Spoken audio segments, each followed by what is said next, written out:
Ele está perguntando, e a dívida do Corinthians vai conseguir essa grana? E esse novo candidato do Corinthians para presidente que quer investir 1 bilhão no Timão? Pois é, ele quer investir US$ 1 bilhão, né? Que equivalem a 5,5 bilhões de reais. Eu acho um valor absolutamente fora da realidade. Não vejo a menor chance de um aporte desse acontecer. E me permito achar que qualquer um que chega prometendo tudo isso tem que ser olhado com alguma desconfiança. Mas tá lá, é o André Castro, é um conselheiro do Corinthians e candidato à presidência na eleição que vai ser convocada nos próximos dias. Sobre o Corinthians ainda. Corinthians, desde terça-feira da semana passada, tem contra si um transfer ban, que o impede de registrar novos atletas. Até aí, nenhuma novidade, dívida de 33 milhões de reais com o Santos Laguna pela compra do Félix Torres. Pois bem, o grande problema não é só esse. Se o Corinthians sofreu um novo transfer ban, e existem duas condenações que devem explodir a qualquer momento, até porque já houve o julgamento na Corte Arbitral do Esporte. A primeira delas, uma dívida com o Matias Rojas de 40 milhões de reais. A segunda delas, de uma dívida com o Tadjeres pelo Rodrigo Garro de 23 milhões. Se qualquer uma dessas sair, por exemplo, na semana que vem, existe o risco de o Corinthians perder pontos no Campeonato Brasileiro. Só para vocês entenderem, a FIFA faz um escalonamento de punições. Quando o time é punido pela primeira vez, esse time é advertido. A segunda vez, esse time sofre um transfer ban. Na terceira vez, em geral, ele perde 6 pontos. E se houver a repetição dessa situação, ele pode ser rebaixado para a segunda divisão.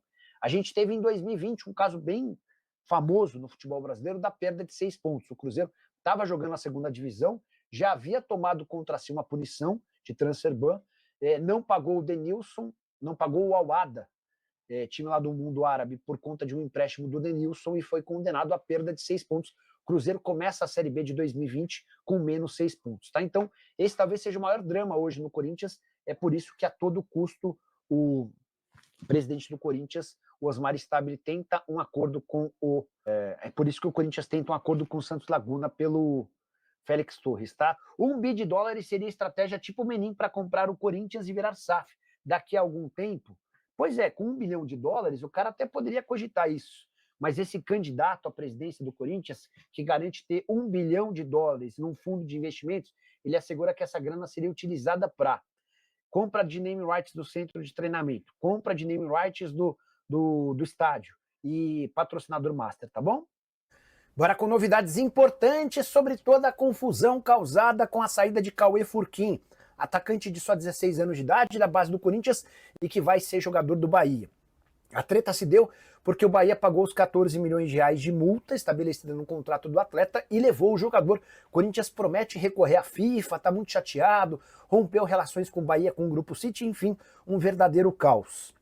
Fui procurar dirigentes de outros clubes para ouvir como é que eles veem toda essa questão e posso assegurar que o Corinthians está sozinho nessa. Um desses dirigentes com quem conversei lembrou que o Corinthians, em janeiro desse ano, foi expulso do movimento de clubes formadores. Tudo porque, na oportunidade, havia pego um jogador do Palmeiras. A coisa ficou tão grave que foi além dessa expulsão. Recentemente, ocorreu a Copa Votorantim, torneio muito tradicional no Sub-15, e somente o Corinthians participou. Outros 13 clubes que fazem parte desse movimento de clubes formadores abriram mão da disputa pela presença do Corinthians. Os organizadores do campeonato não quiseram abrir mão do Corinthians, o Corinthians se manteve inscrito e os outros times que acabaram saindo do campeonato teve um grau de dificuldade muito menor que equipes bem pequenas, para não dizer irrisórias. Pois bem, essa treta deve continuar na Copa São Paulo do ano que vem. Os clubes grandes que compõem esse movimento de clubes formadores estão prometendo não disputar a Copa São Paulo de Juniores se o Corinthians fizer parte do torneio. Quero registrar uma frase de um dirigente importante com quem conversei para ilustrar o sentimento dos outros clubes em relação a todas as reclamações do Corinthians, abre aspas, todo mundo vai se negar a participar da Copinha se o Corinthians estiver, porque o Corinthians é o clube que mais rouba jogador no Brasil e não tem proteção porque saiu do movimento de clubes formadores. Então, por que será que está chorando? Fecha aspas, só para vocês entenderem.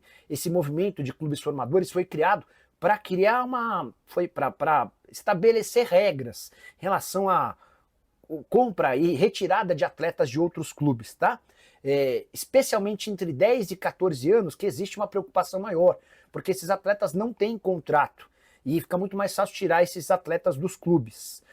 Outros times em anos recentes também tiveram problemas. O São Paulo, por exemplo, quando foi buscar o Lucas Perry na Ponte Preta, quase ficou de fora da Copa São Paulo de Juniores. No final das contas, o São Paulo se acertou com a Ponte e via Federação Paulista foi reintegrado à disputa da Copa São Paulo.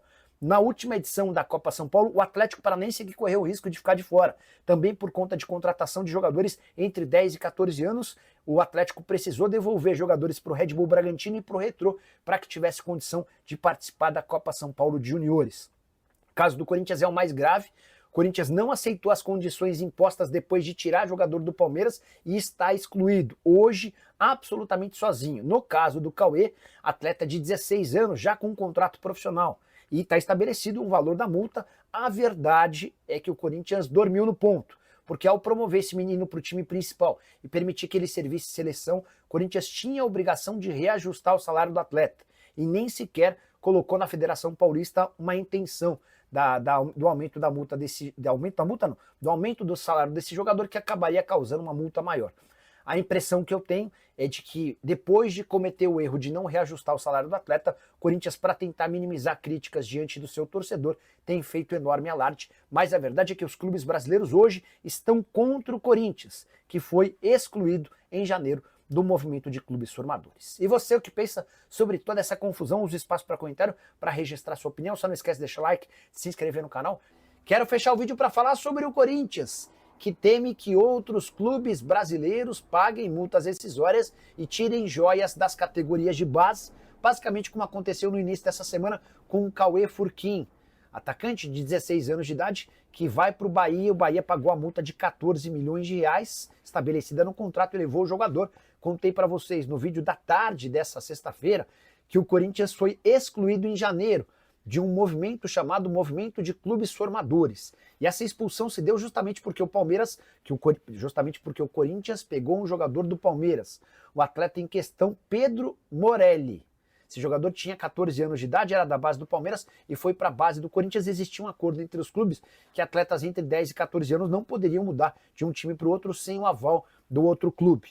O Corinthians ignorou esse combinado e foi excluído do movimento de clubes formadores. A partir daí, esses clubes formadores deixaram de ter esse código de ética com o Timão em relação à aquisição de atletas das categorias de base. E é por causa dessa situação que o Corinthians teme perder outros dois atletas: Gui Amorim, jogador de 17 anos de idade que atua como meia, e Nicolas, jogador atacante também. Essas são as duas maiores joias depois do Cauê Furquim.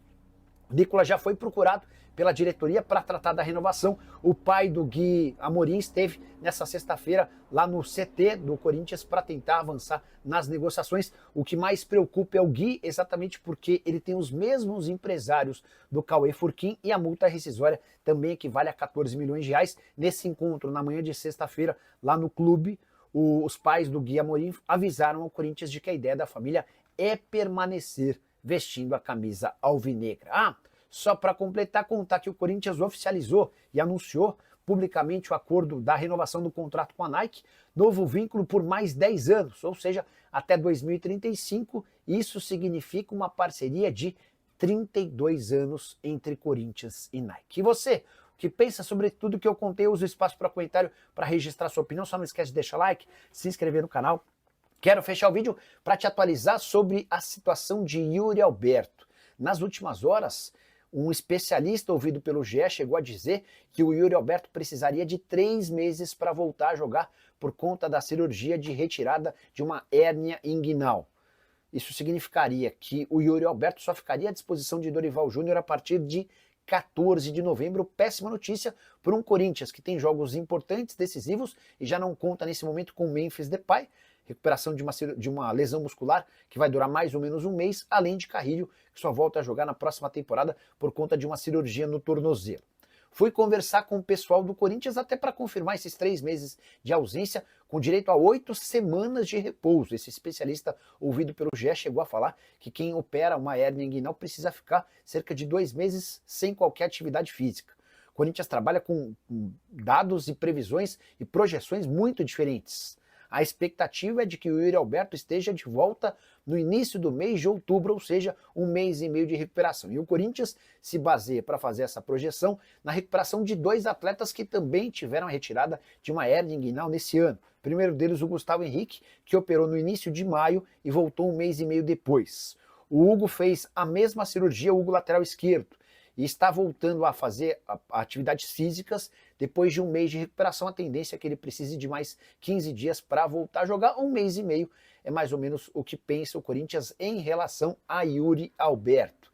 Só para completar sobre o Timão, que segue em busca de reforços, mas antes precisa resolver seu transfer ban, aqueles 33 milhões de reais pendentes na FIFA por conta da compra que não foi paga de Félix Torres junto ao Santos Laguna. E você, curtiu as informações? Não esquece de deixar like, de se inscrever no canal.